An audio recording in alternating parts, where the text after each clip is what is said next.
విజయదశమి శుభాకాంక్షలు. నేను doctor Krishnaveni, homoeopathic physician. ఈ రోజుల్లో మనకి చలికాలం వచ్చిందంటే చాలు, తలస్నానం చేస్తే చాలు, కొంచెం దుమ్ము ధూళికి వెళ్తే చాలు అందరూ సఫర్ అయ్యే సమస్య సైనసైటిస్. చిన్న పెద్ద తేడా లేకుండా తుమ్ములు, దగ్గు, జ్వరం, ఆయాసము, ముక్కు దిబ్బడ, ముక్కు మూసుకుపోయినట్టు అనిపించడం, ముక్కు నుంచి వాటర్ కలగడం, ఎవరిని టచ్ చేస్తే ఇదే సమస్య. కానీ ఈ రోజుల్లో ఏంటంటే కరోనాతో సఫర్ అయ్యే వాళ్ళు, సైనసైటిస్తో సఫర్ అయ్యే వాళ్ళు ఏది కరోనా ఏది సైనస్ అని తేల్చుకోలేని సిచ్యువేషన్స్. అసలు వాట్ ఈస్ సైనసైటిస్? సైనసైటిస్ అంటే ఏంటి?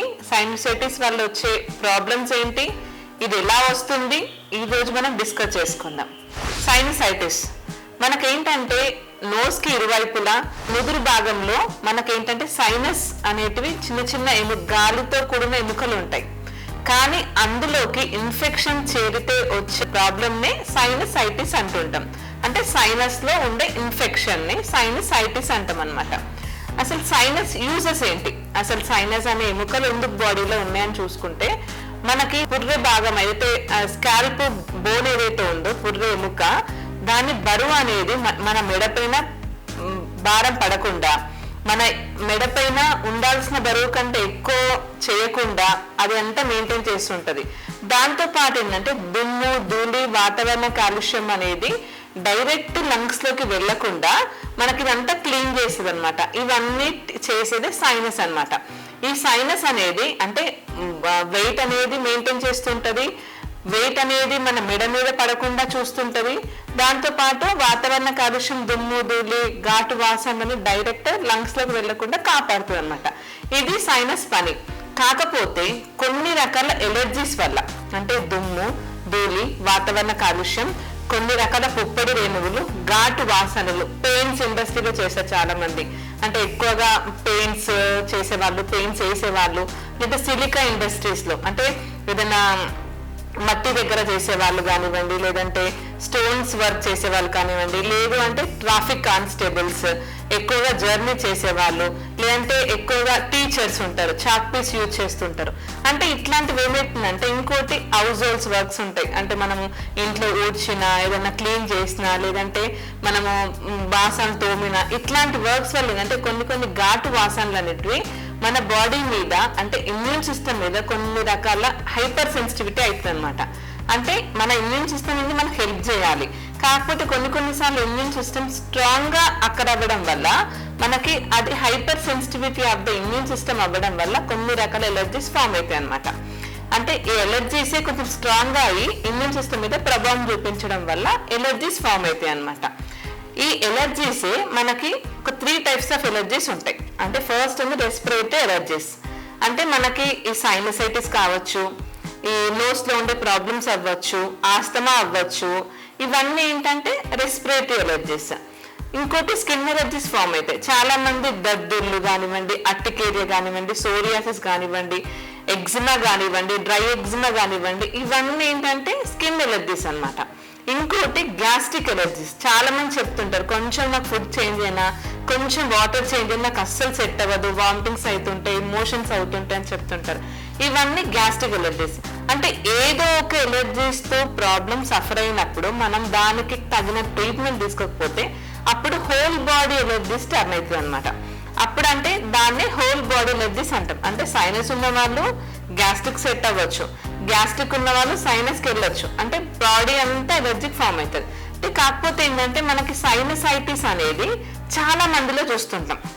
అంటే ఈ ఇన్ఫెక్షన్, ఈ ఘాటు వాసన వీటి వల్ల ఏంటంటే ఇన్ఫెక్షన్ మెల్లిమెల్లిగా ఈ ఇక్కడ నుదురు భాగం కానివ్వండి, నోస్ ఇరువైపులో కానివ్వండి, కింది భాగం కానివ్వండి, ఇక్కడ పైన భాగం కానివ్వండి, 4 టైప్స్ ఆఫ్ సైనసైటిస్ ఉంటాయి. Maxillary, sphenoidal, ethmoidal, frontal. ఈ 4 టైప్స్ ఆఫ్ సైనస్ గదులలో 2 సైడ్లలో అంటే గాలితో నిండి ఉండాల్సిన గదులలో వాటర్ చేరుతుంది అనమాట. అంటే కొంచెం శ్లేష్మం లాంటి పదార్థం చేరడం వల్ల ఇన్ఫెక్షన్ ఫామ్ అవుతుంది. అంటే గాలి బెలూన్ లాగా ఉండాల్సిన, గాల్లో తేలాల్సిన ఈ సైనస్ గదులు వాటర్ నిండడం వల్ల ఏమవుతుంది? సేమ్ బెలూన్ లో వాటర్ వేస్తే అది తేలదనమాట. సేమ్ అట్లనే బరువు ఎక్కుతుంది. చాలా మంది చెప్తుంటారు, తల బరువు ఎక్కినట్టుంది, ఏదో 10 సంచులు మనం మోస్తున్నట్టున్న ఫీలింగ్ ఉంది డాక్టర్ నాకు అని చెప్తుంటారు. అంటే ఇదంతా ఏంటంటే హెవీనెస్ ఆఫ్ ది హెడ్. ఇది 100% సైనసైటిస్ లక్షణం అనమాట. హెవీనెస్ ఆఫ్ ది హెడ్ ఉంటుంది. ఇంకోటి ఏంటంటే స్నీజింగ్స్, తుమ్ములు అనమాట. కంటిన్యూ ఎర్లీ మార్నింగ్ లేచినామా, తలస్నానం చేసినామా, టక్ టక్ టక్ ఒక 20 తుమ్ముల 30 తుమ్ముల 100 తుమ్ములు వచ్చే పేషెంట్స్ కూడా ఉంటారు. ఇంకోటి ఏంటంటే ముక్కు దిబ్బడ, ముక్కు అంతా మూసుకుపోతుంది, ముక్కు నుంచి వాటర్ గారుతూ ఉంటుంది. ఇంకోటి మనకి ముక్కంతా ఎర్రగా అయిపోవడం, కళ్ళ దురద, కళ్ళ మంటలు, కళ్ళ నుంచి వాటర్ గారుతుంటాయి, చెవులంతా మూసుకుపోయినట్టు అనిపిస్తుంటది, చెవుల నుంచి పసుకారే ఛాన్సెస్ ఉంటుంది. ఇవన్నీ సైనసైటిస్ లక్షణాలు. ఇంకోటి ఏంటంటే ముక్కు దిబ్బడ, మనకు ముక్కంతా మూసుకుపోయినట్టు ఉంటుంది. అసలు చాలా మంది చెప్తారు, ఏం లేదో బట్టలు ఏదో పెట్టేసి మూసుకుపోయినట్టుంది మేడం, నాకు అసలు శ్వాస తీసుకోవడం చాలా ఇబ్బంది అవుతుంది, అసలు ప్రతిసారి ఏదైనా నేజల్ది ఆవిరి తీసుకోవడం అట్లా వేస్తేనే కొంచెం ఫ్రీ అవుతుంది, నాకు బయటకు వెళ్ళాలన్నా మాట్లాడాలన్నా చాలా ఇబ్బంది అవుతుందని చెప్తుంటారు. ముక్కు దిబ్బడ. ఇంకోటి ముక్కు నుంచి కంటిన్యూ వాటర్ డిశ్చార్జ్ అనమాట, రన్నింగ్ నోస్ ఉంటుంది, వాటర్ ఎప్పుడు కారుతూనే ఉంటుంది, మనం ఎంత తూర్చుకున్నా కారుతూనే ఉంటుంది. దాంతోపాటు ఏంటంటే ముక్కు ఎరుపు మారడం అనమాట, రెడ్గా అయిపోతుంటది. అంటే ఎవరికైనా వచ్చే సమస్య అదే, కంప్లీట్ గా ముక్కు కారుతూ ఉంటే ఏమైతే రెడ్నెస్ వచ్చేస్తుంది అనమాట, ఇన్ఫెక్షన్ సిమ్టమ్స్. దీని తర్వాత ఏమైతుందంటే కళ్ళ దురద, కళ్ళ మంటలు, కళ్ళ నుంచి వాటర్ డిశ్చార్జ్ కూడా అవుతుంటది. ఇంకోటి సైనస్ హెడేక్, అందరికి చాలా పెద్ద సమస్య అనమాట. హెడేక్ అస్సలు దగ్గర, చాలా టెస్ట్ చేపిస్తుంటారు. అంటే బ్రెయిన్ లో ఏమైనా ప్రాబ్లం ఉందా, లేదంటే మన సర్వైకల్ ప్రాబ్లం ఉందా, అంటే మెడ దగ్గర ఏమైనా ప్రాబ్లం వల్ల హెడేక్ వస్తుందని చూస్తుంటారు.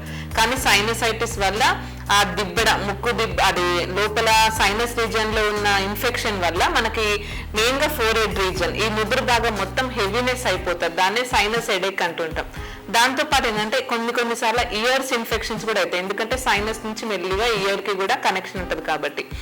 దాని తర్వాత ఏంటంటే ఇయర్ నుంచి పస్ లాగా మారే ఛాన్స్ ఉంటుంది, అంటే ఇయర్ పెయిన్ ఉంటుంది, ఇయర్ అంతా ఏదో సౌండ్స్, బజ్జింగ్ సౌండ్స్ అంటూ ఉంటాం, అంటే ఏదో ట్రైన్లు పరిగెత్తుతున్నట్టుగా అట్లా సౌండ్స్ వస్తూ ఉంటుంది, ఏదో మన సౌండ్ వస్తూ ఉంటుంది. ఇవన్నీ సైనసైటిస్ లక్షణాలు. కాకపోతే ఏంటంటే కొన్నిసార్లు వీటి అంటే రెగ్యులర్ సిమ్టమ్స్ తో పాటు గొంతు నొప్పి కూడా వచ్చే ఛాన్సెస్ ఉంటాయి. దాంతో పాటు ఆయాసం అనమాట, ఆస్తమా, అంటే మన లోకల్లో ఏంటంటే దగ్గుదమ్ము వస్తుంది అని చెప్తుంటారు, అంటే కొంచెం పెద్ద సమస్య అనమాట, అంటే ప్రాణాంతకమైన వ్యాధిగా కూడా మారే ఛాన్సెస్ ఉంటుంది. అంటే ఎలర్జీ, సైనసైటిస్ కనుక మనం నెగ్లెక్ట్ చేస్తే ఆస్తమా వరకు కూడా వెళ్ళే ఛాన్సెస్ ఉంటుంది అన్నట్టు. ఇవన్నీ సైనసైటిస్ లక్షణాలు. అంటే మనం ఇప్పటి వరకు ఎందుకు వస్తుంది, దాని లక్షణాలు కూడా తెలుసుకున్నాం. ఇదేంటంటే మేల్ ఫీమేల్ రేషియోల సంబంధం ఏం లేదండి, అందరికీ వచ్చే ఛాన్సెస్ ఉంటుంది.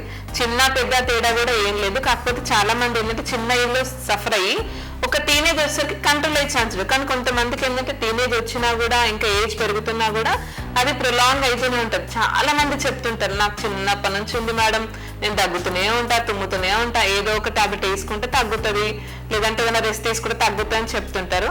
కానీ అలా కాదండి, క్రానిక్ అయితే ఆస్తమా కూడా మారే ఛాన్సెస్ ఉంటుంది. ఇది మెయిన్ ప్రాబ్లం. తర్వాత ఏంటంటే ఇది రాకుండా తీసుకోవాల్సిన జాగ్రత్తలు ఏంటి, అసలు ఈ దుమ్ము దుర్వాలు వస్తుంది కదా, అది రాకుండా తీసుకోవాల్సిన జాగ్రత్తలు ఏంటి అని చూసుకున్నట్టయితే ఖచ్చితంగా వాటర్, వేడి నీళ్ళతో స్నానం కంపల్సరీగా చేయాలన్నమాట. అందరు చల్లనీళ్ళతో బాతింగ్ చేస్తుంటారు, హెడ్ బాత్, అలా చేయడం చాలా విరుద్ధం సైనసైటిస్ కి. వేడి నీళ్ళతో స్నానం చేయడం బెటర్. దాంతోపాటు ఏంటంటే స్నానం చేసిన వెంటనే ముడుచుకోవద్దు తలని, మెయిన్ గా ఫీమేల్స్ ఏంటంటే బట్ట పెట్టేసా, లేదంటే దాన్ని ఏం తుడుచుకోకుండా డైరెక్ట్ బ్యాన్ చేసేయడమా చేస్తుంటారు. అలా కాదు, ఖచ్చితంగా ఆరనివ్వాలి జుట్టుని. దాంతో పాటు ఏంటంటే లేదంటే సన్ కి ఎక్స్పోజ్ అవ్వడం అనమాట, ఎండ కొంచెంసేపు కూర్చుంటే కూడా అది జుట్టు ఎండిపోవడం వల్ల కూడా మనకి ఈ సైనసైటిస్ ఇన్ఫెక్షన్ తొందరగా అటాక్ రావన్నమాట. ఒకటి హెడ్ బాత్ ప్రాబ్లమ్స్.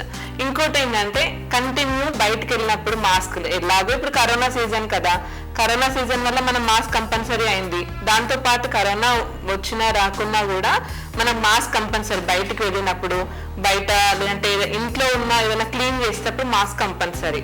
దాంతో పాటు ఏంటంటే కొంచెము నేజల్ ఎక్సర్సైజ్ అన్నమాట, మనం ప్రాణాయామం చేస్తుంటాం కదా, అట్లాంటి నేజల్ ఎక్సర్సైజ్ ఉంటాయి. అంటే ఒకటే శ్వాస పీల్చడం ఒకటే దగ్గర నుంచి మళ్ళీ అదే దగ్గర నుంచి వదిలేయడం, అట్లాంటి కొన్ని రకాల ఎక్సర్సైజ్ చేసుకోవడం, లేదంటే ప్రాణాయామం చేసుకోవడము. దాంతో పాటు ఏంటంటే వేడి, అంటే కూల్ డ్రింక్స్ అవాయిడ్ చేయడం. కూల్ డ్రింక్ చాలా మంది ఏంటంటే కోక్స్, సోడాలు ఊరుకోకని తాగుతూ ఉంటారు. అలా కాకుండా కూల్ డ్రింక్స్ అవాయిడ్, అంటే main fridge items, cool drinks, ice creams, chocolates, cool వస్తువులు, కూల్ వాటర్ అట్లాంటి అవాయిడ్ చేయడం, మాక్సిమం కాచి చల్లార్చలేటే వేడి వాటర్ తాగడము. ఇంకోటి ఏంటంటే ఆవిరి తీసుకోవడం కొంచెం బెటర్ అనమాట. ఆవిరి అనేది రెగ్యులర్ నార్మల్ పసుపుతో కానీ లేకపోతే వేడి నీళ్ళతో కానీ కొంచెం ఆవిరి తీసుకున్నా మనకు సైనస్ అనేది ఇన్ఫెక్షన్ ఉన్నది కొంచెం క్లియర్ అయ్యే ఛాన్సెస్ ఉంటుంది అనమాట. దాంతో పాటు ఏంటంటే కొంచెం జనరల్ ఎక్సర్సైజ్ అనమాట. అంటే కొంచెం ఏ హెడేక్ ఇవన్నీ ప్రాబ్లం అవుతుంటే మెడ మీద కూడా ప్రెషర్ పడి మెడ నొప్పి కూడా వచ్చే ఛాన్స్ ఉంటుంది. అలా కాకుండా జనరల్ ఎక్సర్సైజ్ చేయడము. వీటన్నిటితో పాటు మనకి ఫుడ్ విషయంలో ఇంకా కేర్ విషయం చెప్తే రెగ్యులర్గా అంటే మసాలా ఫుడ్ అట్లాంటి అవాయిడ్ చేసుకోవడం. ఆ ఘాటు వాసనల వల్ల కూడా ప్రాబ్లం అయ్యే ఛాన్స్ ఉంటుంది. కొంచెము ఇంట్లో అగరత్తుల దగ్గర కొంచెం అవాయిడ్ చేయడం. ఇంట్లో అగరత్తులు ముట్టిస్తాం పూజ గదిలో, అట్లాంటి వాటిని కొంచెం అవాయిడ్ చేసుకోవడం. పెయిన్స్ వచ్చినప్పుడు మనం మాస్క్ పెట్టుకోవడము, ఇంట్లో ఏదైనా క్లీనింగ్ చేసేటప్పుడు మాస్క్ పెట్టుకోవడం, ఇలాంటివి చేస్తే కనుక మనకి ఈ జాగ్రత్తలు కనుక పాటిస్తే సైనసైటిస్ని ఇంకా ప్రొలాంగ్ చేయకుండా ఆస్తమా వరకు రాకుండా మనం కంట్రోల్ చేయొచ్చు. ఓకే, ఇవన్నీ చేసినా ఇంకా పెరుగుతుంది అన్నప్పుడు ఖచ్చితంగా మెడిసిన్ దగ్గరికి రావాలన్నమాట. మెడిసిన్ ఏంటంటే దట్టు చాలా మంది ఏం చేస్తారు, ఎలర్జీస్ ఉన్నాయా, నాకు ప్రాబ్లం అయిందా, లివోసిట్రోజన్ వేస్తా అంటే యాంటీ ఎలర్జీని వేసుకుంటా అని చెప్తారు. అలా కాకుండా అది లైఫ్ లాంగ్ ప్రొలాంగ్ అయింది అనుకోండి, మనం ఇంకా దాన్ని మానేయలేము, అది మానేస్తుండలేము. అలా కాకుండా హోమియోపతిక్ మెడిసిన్స్ వాడడం వల్ల మనకి ఎక్కడ స్టార్ట్ అయింది, ఫస్ట్ ఇమ్యూన్ సిస్టమ్ తగ్గడం వల్ల మనకి యాంటీ ఎలర్జీస్ ఫామ్ అయిపోయినాయి. అలా కాకుండా ఇమ్యూన్ సిస్టమ్ బిల్డప్ చేయడం అంటే రోగనిరోధక శక్తి ఎప్పుడైతే పెరుగుతుందో మనకి సగం ప్రాబ్లం అక్కడే తగ్గుతుంది. అంటే మన ఇమ్యూన్ సిస్టమే మనకి పుషప్ చేస్తుంది. అంటే బయట నుంచి వచ్చే బ్యాక్టీరియా నుంచి కానీ వైరస్ నుంచి కానీ దుమ్ము ధూళి వాతావరణ కాలుష్యం నుంచి మనల్ని కాపాడుతుంది అనమాట. అంటే ఇమ్యూన్ సిస్టమ్ బిల్డప్ చేస్తుంది, మనకి లోపల ఉన్న ఇన్ఫెక్షన్ తగ్గిస్తుంది, లోపల కండలు అలాంటివి ఏమైనా పెరిగినా కంట్రోల్ చేస్తుంది, లోపల ఆ శ్లేష్మ పదార్థాన్ని తగ్గిస్తుంది. ఇవన్నీ చేయడం వల్ల ఏమవుతుందంటే మనకి సైనసైటిస్ బారి నుండి మనం హోమియోపతి మెడిసిన్స్తో మనం 100% క్లియర్ చేసుకోవచ్చు. ఇంకోటి ఏంటంటే ఆస్తమా వరకు కూడా రాకుండా కూడా మనం హోమియోపతి మెడిసిన్ ద్వారా తగ్గించవచ్చు. అంటే ఒకటి సైనసైటిస్ సిమ్టమ్స్ క్లియర్ చేసుకోవచ్చు, కాంప్లికేషన్స్ రాకుండా క్లియర్ చేసుకోవచ్చు, డే టు డే లైఫ్ మనం హ్యాపీగా చూసుకోవచ్చు. ఇంకోటి మన ఇమ్యూన్ సిస్టమ్ బిల్డప్ చేయొచ్చు. వీటన్నిటితో పాటు మనకి ఫ్యూచర్లో వచ్చే కాంప్లికేషన్స్ కూడా రాకుండా చేయొచ్చు. ఇదండి సైనసైటిస్ లక్షణాలు, ట్రీట్మెంట్. ఇంకా మీకు ఏమైనా కంప్లైంట్స్ ఉన్నా, మీకు ఇంకేమైనా డౌట్స్ ఉన్నా మన కింద కామెంట్ సెషన్లో ఒకసారి కామెంట్ చేయండి. మీకు ఇంకేమైనా డౌట్ ఉంటే నేను దాన్ని క్లియర్ చేస్తాను. Thank you. This is doctor Krishnaveni.